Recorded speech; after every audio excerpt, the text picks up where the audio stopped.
بسم اللہ الرحمن الرحیم۔ السلام علیکم۔ روزانہ واقعات سننے کے لیے اس چینل کو سبسکرائب کریں۔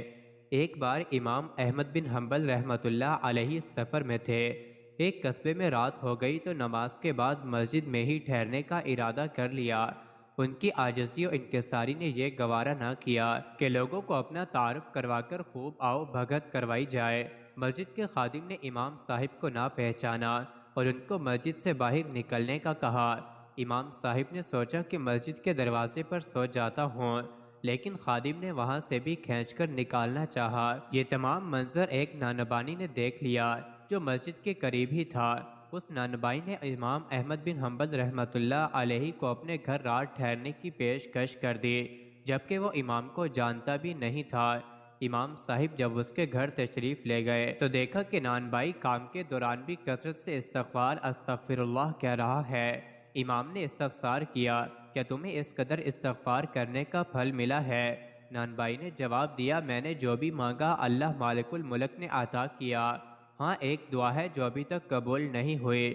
امام احمد بن حنبل رحمۃ اللہ علیہ نے پوچھا، وہ کون سی دعا ہے؟ نانبائی بولا، میرے دل میں کچھ دنوں سے یہ خواہش مچل رہی ہے کہ امام احمد بن حنبل رحمۃ اللہ علیہ سے ملنے کا شرف حاصل کروں۔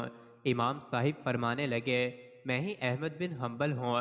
اللہ نے نہ صرف تمہاری دعا سنی بلکہ مجھے تمہارے دروازے تک کھینچ لایا۔ ایک اور حکایت، حضرت حسن بصری رحمۃ اللہ علیہ سے کسی نے قحط سالی کی شکایت کی، فرمایا استغفار کرو۔ دوسرے نے تنگ دستی کی شکایت کی، فرمایا استغفار کرو۔ تیسرے آدمی نے اولاد نہ ہونے کی شکایت کی، فرمایا استغفار کرو۔ چوتھے نے شکایت کی کہ پیداوار زمین میں کمی ہے، فرمایا استغفار کرو۔ پوچھا گیا کہ آپ نے ہر شکایت کا ایک ہی علاج کیسے تجویز فرمایا؟ تو انہوں نے یہ آیت تلاوت فرمائی، استغفار کرو اپنے رب سے، بے شک وہ ہے بخشنے والا، وہ کثرت سے تم پر بارش بھیجے گا اور تمہارے مال اور اولاد میں ترقی دے گا اور تمہارے لیے باغات بنا دے گا اور تمہارے لیے نہریں جاری فرما دے گا۔ واضح رہے کہ استغفار پر اللہ تعالیٰ نے جن جن انعامات کا اس آیت میں اعلان فرمایا ہے تو ان چاروں کو انہی کی حاجات درپیش تھیں، لہٰذا حضرت حسن بصری رحمۃ اللہ علیہ نے سب کو استغفار ہی کی تلقین میں فرمائی، استغفر اللہ الذی لا الہ الا هو الحی القیوم واتوب الیہ۔ حضرت رومی رحمۃ اللہ علیہ نے لکھا ہے کہ ایک دن طوفان بڑا تیز آ گیا، ایک آدمی درخت کے نیچے کھڑا تھا، وہاں ایک بزرگ بھی کھڑے تھے، دو اور نوجوان بھی کھڑے تھے۔ اس بزرگ نے سب لوگوں سے کہا کہ طوفان بہت تیز ہے، ایسا نہ ہو کہ درخت کا کچھ حصہ ٹوٹ کے ہمیں لگ جائے، یہ سامنے ایک برآمدہ ہے، آؤ اس برآمدے میں چلتے ہیں۔ وہ دونوں اندر چلے گئے تو ایک شخص کھڑا رہا، اس کو کہا بیٹے تو بھی آ جا۔ وہ کہنے لگا کہ کوئی نہیں، اللہ بچائے گا۔ تھوڑی دیر کے بعد بزرگ نے پھر کہا کہ بیٹے طوفان ہے، آندھیوں سے درخت کا کوئی حصہ ٹوٹے گا، تیرے سر پر لگے گا، تو یہاں آ جا۔ وہ کہنے لگا مجھے اللہ بچائے گا۔ دو تین دفعہ کہنے کے بعد وہ بزرگ خاموش ہو گئے۔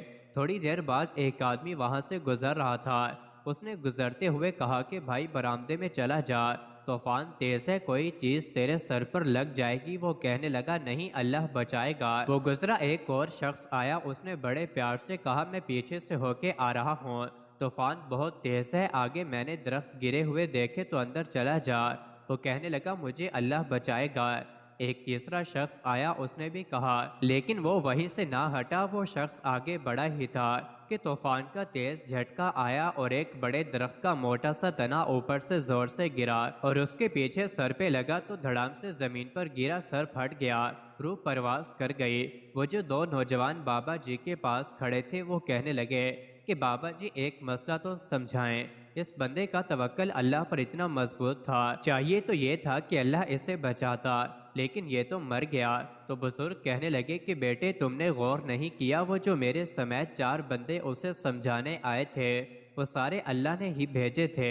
اللہ ہمیں بھی مختلف صورتوں میں اپنے بندے بھیجتے ہیں، کبھی بیماری کی صورت میں، کبھی کسی پریشانی کی صورت میں، کہ میرے بندے سدھر جا، تو غلط راستے پر ہے، صحیح راستے پہ آ جا۔ اور ہم مصیبت ٹل جانے پر مزید ایسی ہی ویڈیوز کے لیے چینل کو ضرور سبسکرائب کریں۔